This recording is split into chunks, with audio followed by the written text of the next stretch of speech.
नमस्कार दोस्तों, स्वागत है आप सभी का आज के मुख्य समाचार के इस वीडियो में। जी हां दोस्तों, मोदी सरकार की तरफ से बड़ी और महत्वपूर्ण खबर की अपडेट निकल कर आ रही है, जिसकी सटीक जानकारी हम आपको इस वीडियो में देंगे। बस आप इस वीडियो के साथ अंत तक बने रहें।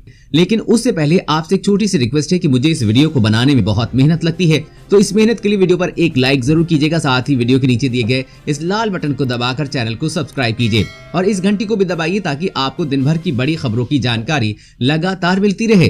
तो चलिए दोस्तों, एक एक करके सभी बड़ी खबरों के बारे में जान लेते हैं। तो दोस्तों, आज की पहली बड़ी खबर की अपडेट की बात करें तो चीन बदलेगा मौसम, बारिश बर्फबारी करेगा अपने मन मुताबिक। करने जा रहा है ये नया प्रयोग। जी हाँ, चीन अपनी तकनीक के लिए काफी मशहूर है और चीन ने तकनीक के क्षेत्र में काफी तरक्की भी की है। अब चीन एक नए तरह के प्रोग्राम को बना रहा है। इसके जरिए चीन मौसम बदलने की कोशिश करने की फिराक में है। दरअसल चीन अपने वेदर मॉडिफिकेशन प्रोग्राम पर तेजी से काम कर रहा है। चीन आर्टिफिशियल बारिश और स्नोफॉल बनाने की तैयारी में है। इसके लिए चीन 55 लाख स्क्वायर किलोमीटर इलाके को कवर करने की योजना बनाई है। इस प्रोग्राम को लेकर चीन कितने बड़े स्तर पर बना रहा है, इस बात का पता इससे चलता है कि उसका 55 लाख स्क्वायर किलोमीटर में तैयार होने वाला ये सिस्टम भारत के कुल आकार से 1.5 गुना तक बड़ा होगा। इस तरह के सिस्टम को बनाने के बीच चीन खेती से जुड़ी आपदाओं को दूर करना चाहता है। आर्टिफिशियल बारिश को खेती बचाने, जंगलों को आग से बचाने और सूखे का सामना करने की दिशा में इस्तेमाल किया जाएगा। हालांकि इसे लेकर एक्सपर्ट ने चेतावनी दी है कि इसकी असर सीमा पार भी पड़ सकता है। वहीं चीन लगातार दावा कर रहा है कि वो साल 2025 तक वेदर मॉडिफिकेशन सिस्टम हर हाल में तैयार कर लेगा। वैसे दोस्तों, कई वैज्ञानिकों का मानना है कि प्रकृति के साथ छेड़छाड़ करने के काफी गंभीर नतीजे हमें भुगतने पड़ सकते हैं। और अगली बड़ी खबर की बात करें तो बर्ड फ्लू केरल में आपदा घोषित। यूपी, उत्तराखंड, हरियाणा, पंजाब समेत कई राज्य अलर्ट पर। जी हां, दुनिया भर में महामारी के बीच देश में बर्ड फ्लू के खतरे ने दस्तक दे दी है। दरअसल देश के कई राज्यों में पक्षियों में बर्ड फ्लू की पुष्टि हुई है। राजस्थान, मध्य प्रदेश के बाद हिमाचल प्रदेश, गुजरात और केरल में भी इसका कहर जारी है। इन राज्यों में अब तक सैकड़ों पक्षियों की मौत हो चुकी है। इसके बाद से यहाँ के राज्य सरकारों ने हाई अलर्ट जारी कर दिया है। एवियन इन्फ्लुएंजा वायरस के बढ़ते प्रकोप को देखते हुए केरल सरकार ने इसे आपदा घोषित कर दिया है। वहीं उत्तर प्रदेश सरकार, हरियाणा, पंजाब, कर्नाटक, झारखंड, बिहार, तमिलनाडु और जम्मू कश्मीर अलर्ट पर है। केरल में अब तक 1700 बत्तखों की मौत हो चुकी है। राजस्थान के झालावाड़, कोटा समेत 16 जिलों में अब तक 625 पक्षी जान गंवा चुके हैं। हिमाचल प्रदेश के कांगड़ा जिले में पैंग झील अभ्यारण्य में अब तक 2739 प्रवासी और स्थानीय पक्षियों की मौत के बाद स्थानीय प्रशासन ने मुर्गियों, बत्तखों और अंडों की बिक्री पर रोक लगा दी है। केरल में बड़े पैमाने पर संक्रमित पक्षियों को मारने का अभियान शुरू कर गया है। यहाँ पर करीब 50,000 पक्षियों को मारा जाएगा। वहीं हरियाणा के पंचकुला जिले में 15 दिनों में 2 लाख मुर्गियों की मौत हो चुकी है। बर्ड फ्लू के खतरे को देखते हुए पूरे देश में हाई अलर्ट जारी कर दिया गया है। और अगली बड़ी खबर की बात करें तो आईसीआईसीआई और एक्सिस बैंक ग्राहकों को झटका। अब कैश जमा करने और निकालने पर लगेगा चार्ज। जी हां, प्राइवेट सेक्टर के 2 बड़े बैंकों ने नकद जमा और निकासी पर चार्ज लगाने का ऐलान किया। हालांकि ये चार्ज नॉन बैंकिंग घंटे और छुट्टी वाले दिन मशीन से जमा करने और निकालने पर लगेगा। आईसीआईसीआई बैंक छुट्टी के दिन और वर्किंग डेज में शाम 6 बजे से सुबह 8 बजे तक कैश मशीन का इस्तेमाल करने पर ग्राहकों से सुविधा शुल्क के रूप में 50 रुपए लेगा। बैंक ने साफ किया है कि ये चार्ज सिर्फ मशीनों पर है, इनका अकाउंट से कोई लेना देना नहीं है। एक्सिस बैंक ने भी ये चार्ज लगाने का ऐलान किया है। बैंकिंग समय से अलग अलग बैंकों की छुट्टियों के दिन कैश डिपॉजिट करने पर 50 रुपए का चार्ज लगाया जाएगा। सुविधा शुल्क के तौर पर 50 रुपए हर ट्रांजैक्शन पर वसूले जाएंगे। और अगली बड़ी खबर की बात करें तो पाकिस्तानी सेना ने किया हमला। एलओसी पर भारतीय पोस्ट और गाँवों को बनाया निशाना। जी हाँ, पाकिस्तानी सेना जम्मू कश्मीर में एलओसी पर लगातार गोलाबारी और धमाके करने में लगी हुई है। इसी कड़ी में शनिवार को पुंछ और कठुआ जिले में पड़ोसी देश के सैनिकों ने नियंत्रण रेखा के पास बनी भारतीय चौकियों और सीमा के गांवों को निशाना बनाते हुए फायरिंग शुरू कर दी है। पाक सैनिकों ने सीमा पर मोर्टार से गोले भी दागे। हालांकि भारतीय जवानों ने सीमा के उस पार से हो रही हमलों का मुंहतोड़ जवाब दिया है। इसके बाद पाकिस्तान ने शाम को जिले के कस्बा और किरनी सेक्टर में संघर्ष विराम का उल्लंघन किया। बताया जा रहा है कि भारत की सेना ने पड़ोसी देश के सैनिकों को माकूल जवाब दिया है। वहीं किसी भारतीय का या जवान को नुकसान पहुंचने की खबर नहीं मिली है। वहीं रिपोर्ट मिली है कि पाकिस्तान सेना भारी गोलाबारी का 100 से ज्यादा आतंकियों को सीमा पार कराना चाहती है, लेकिन भारतीय सेना की जवाबी कार्रवाई से पाकिस्तान को लगातार नाकामी हासिल हो रही है। और अगली बड़ी खबर की बात करें तो इस राज्य में लड़कियों को मिलेंगे मुफ्त स्कूटर। हर महीने 1000 रुपए की भी देगी सरकार। जी हाँ, असम सरकार ने लड़कियों की शिक्षा को लेकर कई कदम उठाए हैं। राज्य में होनहार छात्राओं को प्रोत्साहन देना,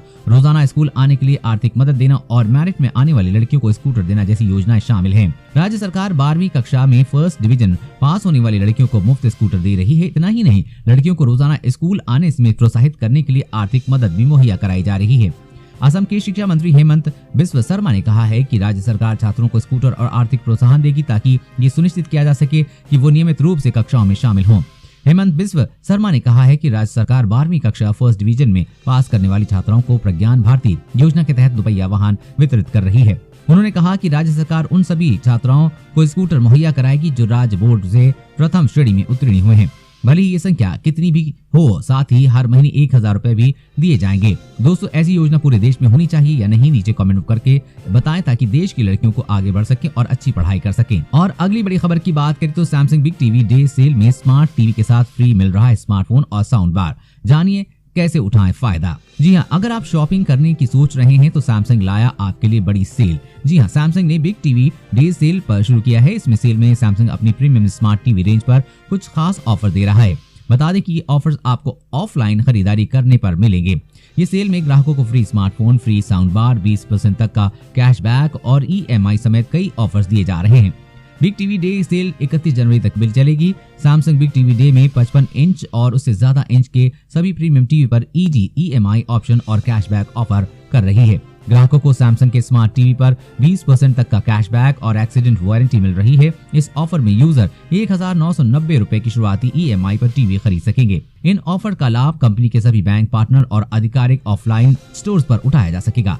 इसके साथ ही आपको टीवी पर गैलेक्सी A51 स्मार्टफोन और गैलेक्सी A31 स्मार्टफोन फ्री दिया जाएगा। और अगली बड़ी खबर की बात करें तो पूरी दुनिया में कोरोना वायरस फैलाकर महाशक्ति बनना चाहता है चीन। खुल गई उसकी पोल। जी हाँ, चीन की लापरवाही ने पूरी दुनिया में लाखों करोड़ों लोगों का जीवन बर्बाद कर दिया है और अब इसी वजह से अमेरिका की एक अदालत में चीन के खिलाफ एक मुकदमा दायर किया गया है। इसमें चीन से $20 ट्रिलियन यानी कि 1500 लाख करोड़ रुपए का मुआवजा मांगा गया है। ये रकम चीन की मौजूदा GDP से भी ज्यादा है। चीन के खिलाफ केस फाइल करने वाले वकील का दावा है कि ये चीन ने कोरोना वायरस को एक जैविक हथियार के तौर पर निर्मित किया था और ये एक तरह का प्रायोजित आतंकवाद है, इसलिए चीन को ये हर्जाना देना होगा। अब आपको ये समझना चाहिए कि आर्थिक नुकसान के बावजूद चीन कैसे अब भी फायदे में है। चीन ने अब विदेश में आने वाले यात्रियों पर पूरी तरह से प्रतिबंध लगा दिया है। इसमें चीन के वो नागरिक भी शामिल हैं जो विदेशों में रहते हैं, यानी कि दुनिया में तबाही मचाने के बाद अब चीन खुद को पूरी तरह से सुरक्षित कर रहा है। चीन अब दुनिया भर में फिर से सामान बेचने लगा है और चीन के उद्योगपति भी मौके का फायदा उठाकर बड़े पैमाने पर दुनिया के अलग अलग देशों में निवेश कर रहे हैं। यानी चीन से शुरू हुआ कोरोना वायरस अब चीन के लिए ही एक अवसर बन गया है। चीन ने कैसे खुद को तो बचा लिया और दुनिया को संकट में डाल दिया। दोस्तों, आपका क्या मानना है? कोरोना वायरस चीन का जैविक हथियार है या नहीं? नीचे कमेंट करके जरूर बताइएगा। और अगली बड़ी खबर की बात करें तो अब बच्चों की किताबों का बोझ होगा हल्का। दिल्ली सरकार ने जारी की ये नई गाइडलाइन। जी हाँ, स्कूल के भारी बस्तों का वजन अब छात्रों को परेशान नहीं करेगा। स्कूल बैग नीति के तहत प्राइमरी, सेकेंडरी और सीनियर सेकेंडरी कक्षाओं के बच्चों के स्कूली बस्ते के वजन को कम किया जाएगा। ये नीति दिल्ली में लागू की जा रही है, जिसके तहत अब स्कूली बस्ते का वजन अधिकतम 5 किलो होगा। इस संबंध में शिक्षा निदेशालय ने अपने अधीन सभी स्कूलों के लिए दिशा निर्देश जारी कर दिए हैं। शिक्षा निदेशालय ने जारी दिशा निर्देशों में सभी स्कूलों को निर्देशित किया है कि स्कूल बस्ते का वजन कम करने के लिए स्कूल को SCERT CBSE की तरफ से निर्धारित किताबों को लागू करना होगा, जबकि संबंधित एजेंसी की तरफ से कक्षाओं के अनुरूप निर्धारित किताबों की संख्या के अनुरूप किताबें बस्ते में नहीं होने चाहिए। साथ ही स्कूल प्रमुखों और शिक्षकों को इसके लिए एक अच्छी समय सारणी को तैयार करनी होगी, जिससे बच्चों को हर दिन बहुत सारी किताबें या नोटबुक नहीं ले जाना पड़े।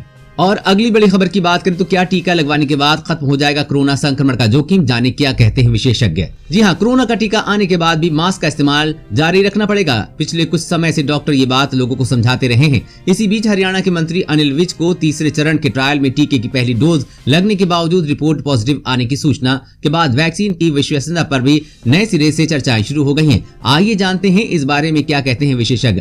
ट्रायल में शामिल विशेषज्ञ व अन्य डॉक्टरों का कहना है कि कोई ये समझता है कि टीका लगाने के तुरंत बाद कोरोना के संक्रमण से बचाव हो सकेगा, तो ऐसा बिल्कुल नहीं है। टीके की पहली डोज लगने के 2 माह तक संक्रमण का जोखिम बना रहेगा। बूस्टर डोज लगने के 28 दिन बाद और कुल मिलाकर 2 माह में इम्यूनिटी विकसित होगी। विशेषज्ञों का मानना है कि कोई भी वैक्सीन किसी बीमारी के खिलाफ 100% सुरक्षित नहीं हो सकती है। टीका उपलब्ध होने के बाद भी लोगों को बचाव नियमों का पालन करते रहना होगा। और अगली बड़ी खबर की बात करें तो भारत चीन के रिश्ते हो सकते हैं अधिक तनावपूर्ण। लद्दाख के बाद अब पूर्वी सीमा पर ड्रैगन ने दिखाए तेवर। जी हाँ, 8 महीने पहले चीन की पीपुल्स लिबरेशन आर्मी ने लद्दाख से लगी पूर्वी सीमा पर फिंगर 4 एरिया में पैंगोंग झील के उत्तरी किनारे पर घुसपैठ की कोशिश की। चीन का इरादा वास्तविक नियंत्रण रेखा से लगने वाली सीमा पर यथास्थिति बदलने का था। ऐसे में माना जा रहा है कि भारत को लेकर चीन का रवैया बदलने वाला नहीं है।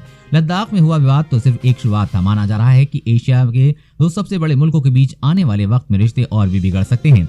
एक वरिष्ठ अधिकारी ने कहा कि हम लंबे समय तक टिके रहने के लिए तैयार हैं, लेकिन हमारा मुख्य लक्ष्य है कि दोनों सेनाएं अपने हथियारों को अपने बेस तक वापस ले जाएं। गौरतलब है कि दोनों सेनाओं ने गतिरोध बढ़ा हुआ है, देखकर सीमा पर हथियारों की तादाद को बढ़ाया गया है। LAC पर जहां यथास्थिति बहाल करने का प्रयास किया जा रहा है, वहीं भूटान सीमा पर चीनी सैनिकों द्वारा निर्माण कार्य किया जा रहा है। इससे भारत के सिलीगुड़ी कॉरिडोर पर खतरा मंडरा रहा है। सिक्किम भूटान सेक्टर भारत के लिए चिंता का सबब है, क्योंकि भूटान के पास मुख्य रूप से औपचारिक सेना है जो चीनी सैनिकों का मुकाबला नहीं कर सकती है। चीन इसका फायदा उठाकर भारत के लिए परेशानी खड़ा कर सकता है। दोस्तों, आज की खबरों में बस इतना ही। इसी तरह हर रोज काम की खबरें जानने के लिए आप हमेशा हमारे साथ जुड़े हैं। हमारे साथ जुड़ने के लिए वीडियो के नीचे दिए गए इस लाल बटन को दबाइए और साथ ही इस घंटी को भी दबाइए ताकि आपको हर खबर की सटीक जानकारी मिल सके। जय हिंद।